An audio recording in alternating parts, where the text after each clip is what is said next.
दिल्ली में भाजपा ने एक बार फिर यह साबित कर दिया कि चुनाव कैसे लड़े जाते हैं और कैसे जीते जाते हैं।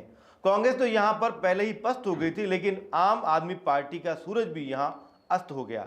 लगातार 3 बार चुनाव जीतकर सत्ता में आई आम आदमी पार्टी को एक आदमी ले डूबा। काफी लोगों का ऐसा कहना है, पर उसी एक आम आदमी पार्टी के नेता ने यहां शानदार जीत भी हासिल की। इसको बुलाया तो नहीं जा सकता, लेकिन ऐसा क्या हो गया कि सत्ता पलट हो गई? ऐसे कई सारे सवाल हैं। उन सवालों के साथ न्यूज अफेयर 24 के खास कार्यक्रम में मेरे साथ में है न्यूज अफेयर 24 के सीईओ संजीव जी बारोट। संजीव जी, आपका बहुत बहुत स्वागत है आज एक बार फिर से द पॉइंट ऑफ व्यू की चर्चा के लिए, क्योंकि चर्चा बनती है। दिल्ली में बीजेपी जीती है और आम आदमी पार्टी चुनाव हारी है। सीधा सा सवाल है, दिल्ली में आम आदमी पार्टी जो है चुनाव हार गई, इसके ज्यादा चर्चे हैं, लेकिन भाजपा की जो जीत है उससे ज्यादा चर्चे यहां पर जो है आम आदमी पार्टी की हार के जो है वो हो रहे हैं। ऐसा क्यों है? देखिए रवि जी, इसमें दिल्ली चुनाव जो है वो पूरे देश की नज़र दिल्ली चुनाव पर है। पिछले 27 वर्ष बाद भारतीय जनता पार्टी यहाँ पे चुनाव जीत कर आ रही है, तो चर्चा हार का होना बहुत अहम है। और वहाँ हार हुई है जहाँ पे अरविंद केजरीवाल हैं, जो 3 बार जीतकर चौथी बार चुनाव लड़ रहे हैं और वो खुद मुख्यमंत्री रहकर वो हार गए चुनाव को।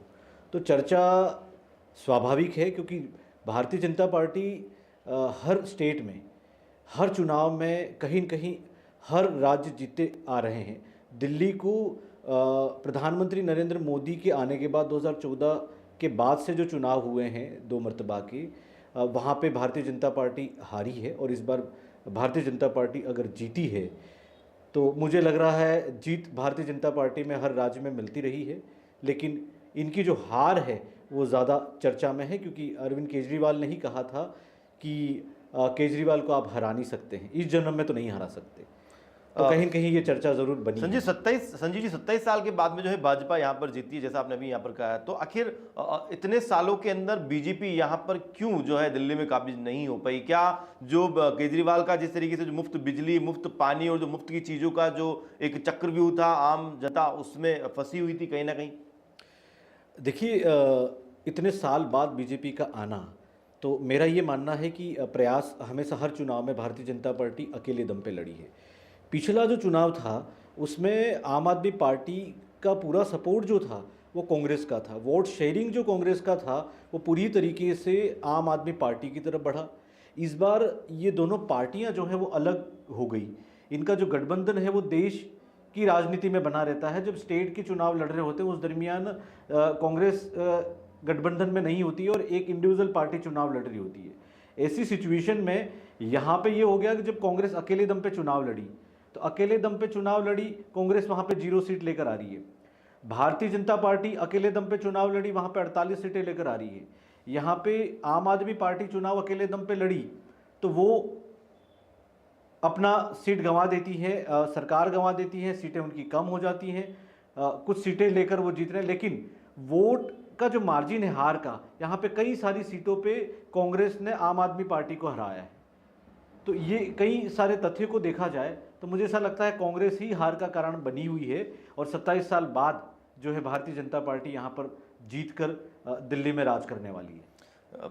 संजीव जी, यहाँ पे शीशमहल जो है केजरीवाल का वो काफ़ी चर्चाओं में रहा है चुनाव से पहले भी, और आबकारी नीति भी यहाँ पर जो, क्योंकि आबकारी नीति में जिस तरीके की जो है भ्रष्टाचार हुआ उसको लेकर केजरीवाल का जो जेल जाना है, क्या उनको ले डूबा है? अगर जब बात ले डूबने की हो रही तो हम साथ में साथ ये भी बात करेंगे, महाकुंभ चल रहा है और जब भी ऐसे कोई चुनाव होते हैं, बड़े चुनाव, तो उस वक्त में जो है नरेंद्र मोदी कहीं ना किसी धार्मिक स्थान पर होते हैं। इस बार भी जब यहाँ पर चुनाव हुए तो नरेंद्र मोदी ने जो है महाकुंभ में डुबकी लगाई थी। किस तरीके से जोड़कर देखते हैं इसको आप? देखिए, ये जो शीशमहल है वो हार का कारण है, मैं इसका भी परसेंटेज मानता हूँ। आप देख लीजिए कि ये वो मुख्यमंत्री रहे हैं जो अन्ना हजारे का जो आंदोलन था लोकपाल को लेके, वहाँ पे उन्होंने कई तरीके के वादे किए थे कि अगर हम सत्ता में आएंगे, दिल्ली में हम जब जीत कर चुन कर आएंगे तो हम वीवीआईपी प्रोटोकॉल को नहीं लेंगे, हम वीवीआईपी फैसिलिटीज़ नहीं लेंगे, हम लोगों का दुख दर्द दूर करेंगे, हम लोगों के घर घर तक पहुंचेंगे, उनकी समस्याएं सुलझाएंगे। उन्होंने पहला चुनाव लड़ा था, उन्होंने कहा कि हम यमुना को साफ करेंगे। यमुना आज तक साफ नहीं हुई। बिल्कुल बिल्कुल, जिस जैसे कई तरीके से तरीके की बातें बिल्कुल की हैं। संजीव जी, क्योंकि जैसी बात है, क्योंकि पार्टी का नाम यहाँ पर आम आदमी पार्टी है, तो यही उनकी जो है एक रूपरेखा भी थी और मंशा भी थी। जिस तरीके में उस वक्त तो है, जिस तरीके से कुमार विश्वास भी जो है इस पार्टी के साथ जुड़े हुए थे और कई लोग जो है इस पार्टी के साथ जुड़े हुए थे, लेकिन अन्ना हजारे भी जो है इस वक्त अब इस पार्टी से जो है टूट चुके हैं। क्योंकि जो उस वक्त में इन लोगों ने बैठकर जो चर्चा की थी कि आम आदमी के लिए पार्टी बनेगी, लेकिन जहाँ शीशमहल सामने आ गया तो मुझे नहीं लगता है कि पार्टी जो है आम आदमी की यहाँ पर रही है। और यमुना की खैर आपने बात छेड़ ही दी है, तो मुझे लगता है कि यहाँ पे स्वाति मालीवाला ने भी जो है यमुना का पानी लाकर जो कहीं ना कहीं बहुत बड़ी जो है एक घर तक ले गई है वो बिल्कुल पिलाने के लिए। तो देखिए, शीशमहल इनका हार का मेन कारण रहा है, क्योंकि जिस तरीके की सुविधाएं थी और जो दावा किया गया करीबन 46-47 करोड़ रुपया उस एक महल में बनाने में लग गया, तो ये लोगों को लगा कि आखिर ये क्यों, आप जनता की सेवा करने आए हैं या फिर आप इस तरीके के महल में राज करने के लिए आए हैं। तो कई कारण रहे हैं इस बार हार के। कांग्रेस भी रही है, प्लस इनका जो शराब नीति जो थी, जिस प्रकार से इन्होंने प्लान की थी पार्टी को डेवलप करने के लिए, और शराब नीति का जो पैसा था वो गोवा चुनाव में लगाया गया। ये तथ्य को देखते हुए जांच एजेंसियों ने इस पे पूरी जांच करके इनकी जितने भी बड़े नेता थे, मैं तो कह रहा हूँ मुख्यमंत्री मैन जो इनका संस्थापक हैं, जो आलाकमान इनको कहते हैं, पूरी लोबी, मुख्यमंत्री, उप मुख्यमंत्री, इनके स्वास्थ्य मंत्री, जितने भी कैबिनेट मिनिस्टर हैं, सारे के सारे जेल में चले गए। तो लोगों की आंखों में पट्टियां नहीं बंधी हैं। सच में कहें तो लोग देखते हैं, समझते हैं कि वास्तविकता क्या है। आप सिर्फ एक पार्टी विशेष को मुद्दा बना के और आप उन पे बार बार तंज कसते जाएंगे, लोगों तक नहीं पहुंचेंगे। आप हर बार यमुना साफ करने के बारे में बोलते गए, लेकिन आपने किया कुछ भी नहीं। तो ऐसी सिचुएशन में मुझे लगता है हार तो इनकी सुनिश्चित तय हो चुकी थी। जेल जैसे ही गए और लोगों ने तय कर लिया कि इस बार दिल्ली में परिवर्तन आना चाहिए, तो वो आया है। मोदी की जो महाकुंभ में डुबकी लगी है, तो यहाँ पर इनकी नैया डूबने में इसका कितना आपको लगता है कि योगदान रहा होगा? क्योंकि मैंने आपको जैसे पहले भी पूछा था कि जब भी कोई बड़े चुनाव हुए हैं, किसी भी तरह की जब वोटिंग हुई है, तो हमेशा उस वक्त में पीएम मोदी किसी बड़े धार्मिक स्थान पर रहे हैं। और शायद पूरे देश में जिस तरीके से सनातन की लहर कहीं ना कहीं इफेक्ट करती है कि अभी 40 करोड़ लोग जो है अभी तक जो है महाकुंभ जाकर आ चुके हैं। देखिए, महाकुंभ का असर जो है, मैं आपको पूरा करूंगा।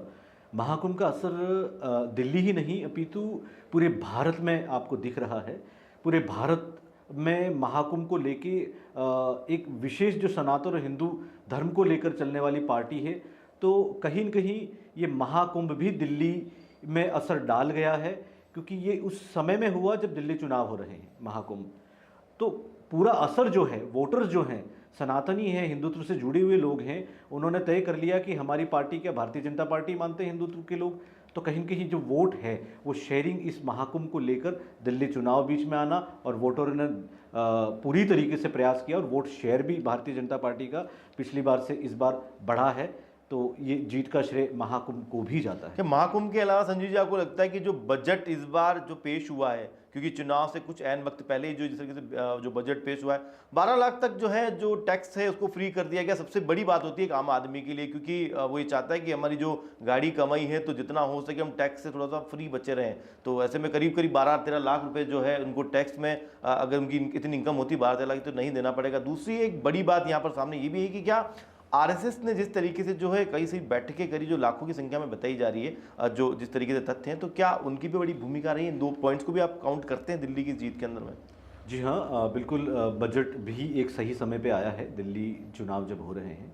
आप 2014 से पहले देखिए, 2014 से पहले 2 लाख पे टैक्सेस लगते थे। इस बार जो बढ़ा के इन्होंने 12 लाख कर दिया, और उसके बाद जो टैक्स लगना है, तो ये एक प्रयास, एक सिर्फ टैक्सेस ही नहीं है, स्पेशली दिल्ली को साधने के लिए या चुनाव को लेके नहीं।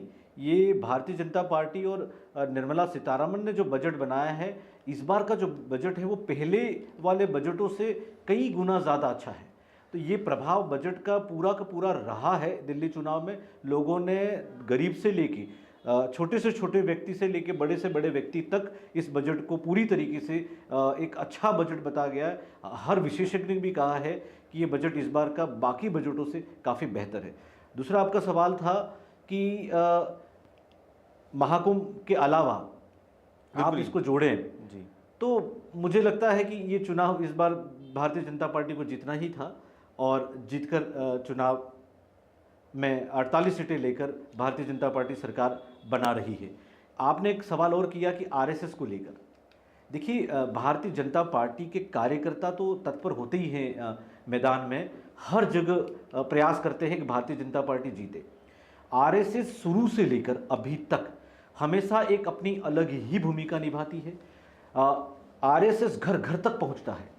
आरएसएस की जो रणनीति है वो भारतीय जनता पार्टी से पहले तय हो जाती है कि किस प्रकार से हमको वोटर तक पहुंचना है, किस प्रकार से हमको हिंदुत्व को लेके जोड़ना है। तो आरएसएस हमेशा भारतीय जनता पार्टी का एक अहम रोल रहा है और वो आगे भी बना रहेगा। आरएसएस का मैं कह रहा हूँ 100% इसमें योगदान रहा है दिल्ली में कि आज भारतीय जनता पार्टी 27 वर्ष बाद यहाँ पे अपनी सरकार बनाने जा रही है। संजीव जी, यहाँ पर काफ़ी सारे कारण तो हम यहाँ पर जो है देख भी रहे हैं, समझ भी रहे हैं, लेकिन क्या खुद की इनकी जो रणनीति थी आम आदमी पार्टी की, उसमें कहीं कमी थी? अरविंद केजरीवाल जेल से बाहर आते हैं लेकिन सिंपैथी कार्ड खेलते हैं। खुद जो है मुख्यमंत्री पद से यहाँ पर इस्तीफा देने के बाद में जो है वो आतिशी को तो है उन्होंने फ्रंट में ला के खड़ा कर दिया। अब आतिशी यहाँ जीत चुकी है लेकिन अब आम आदमी पार्टी के लिए आतिशबाजी तो यहाँ पर नहीं हुई है। तो क्या रणनीति और नेतृत्व ये भी कमी यहाँ पर रही है इनकी हार को लेकर? बिल्कुल रही है रवि जी। यहाँ पे जब अरविंद केजरीवाल जेल चले जाते हैं, इन्होंने जेल में रहकर मुख्यमंत्री का पदभार संभाल रखा और वहाँ बैठकर सरकार चलाने की जो इनकी नीति थी वो पूरी तरीके से विफल रही। उसके बाद वो इसमें सफल होना चाहते थे, नहीं हुए। उन्होंने फिर एक पैंतरा और अपना लिया कि उन्होंने खुद ने इस्तीफा दे दिया और आतिशी को मुख्यमंत्री बना दिया।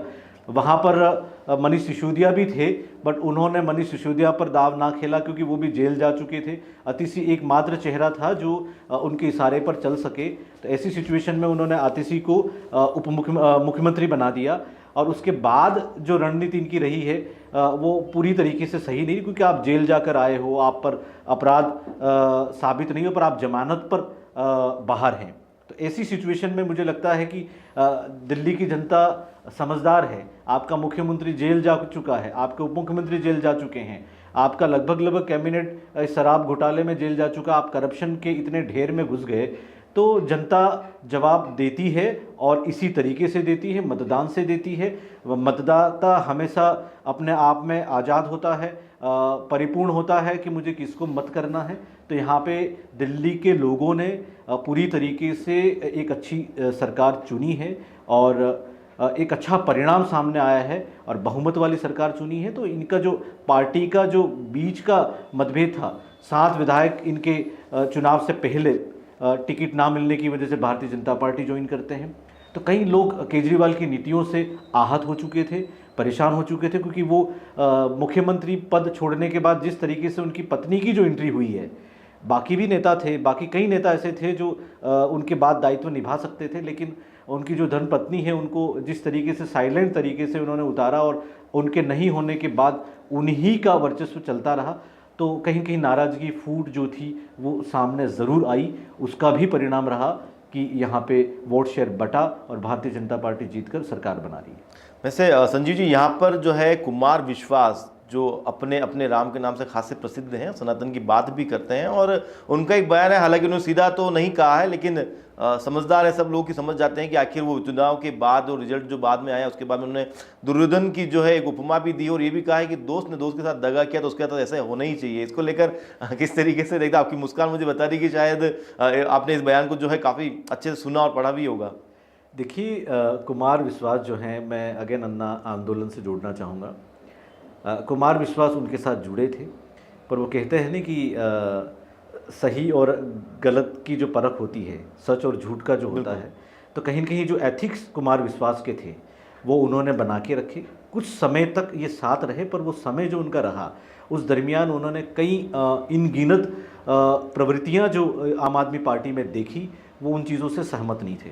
कई बार वो सोशल मीडिया पे अपने प्लेटफॉर्म पर वो कहते नज़र आते हैं, वो सीधा सीधा नाम नहीं लेते, पर कई बार उन्होंने केजरीवाल और प्लस मनीष सिसोदिया और आम आदमी पार्टी पर कई तंज कसे हैं, कई बार उन्होंने खुलकर भी बोला है। तो ये जो कारण रहे हैं, एक व्यक्ति जो आपकी पार्टी के साथ था और उसके बाद वो टूटकर बाहर आया, सीधे सीधे ना बोलकर कटाक्ष के रूप में भी आम आदमी पार्टी को कई बार कुमार विश्वास ने अपने मंच पर उनको कोसा है।